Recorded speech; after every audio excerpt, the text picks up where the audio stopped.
Hi. കുറച്ച് നാളുകൾക്ക് മുമ്പ് Irinjalakuda town cooperative bank ITU അവിടുത്തെ കുറേ പ്രോബ്ലംസ് കാരണം കൊണ്ട് റിസർവ് ബാങ്ക് ഏറ്റെടുത്തിരുന്നു. പിന്നീട് അവിടുത്തെ പ്രവർത്തനങ്ങളൊക്കെ റിസർവ് ബാങ്കിന്റെ കൺട്രോളിലായിരുന്നു.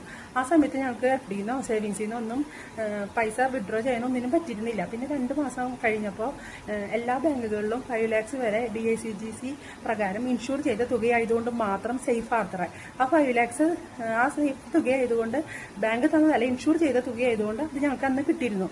പക്ഷെ പിന്നീട് FDയുടെ ബാക്കിയോ സേവിങ്സോ പിന്നെ എടുക്കാനേ പറ്റിയിട്ടില്ല.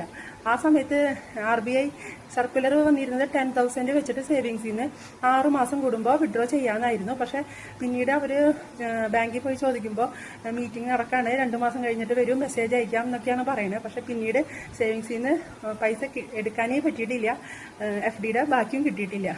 അപ്പോൾ കുറേ പേര് എന്നോട് ചോദിച്ചിരുന്നു, എന്തായി, കോപ്പറേറ്റീവ് ബാങ്കിൽ നിന്ന് പൈസ മുഴുവൻ കിട്ടിയിരുന്നോ എന്ന് ചോദിച്ചിരുന്നു. അതോ കരുവന്നൂർ ബാങ്ക് പോലെയൊക്കെ ആയോ എന്നാണ് അവർ ചോദിച്ചത്. പക്ഷേ ഇതേവരയ്ക്ക് മുഴുവൻ പൈസ കിട്ടിയിട്ടില്ല, FDയുടെ ബാക്കിയും കിട്ടിയിട്ടില്ല, സേവിങ്സും എടുക്കാൻ പറ്റിയിട്ടില്ല.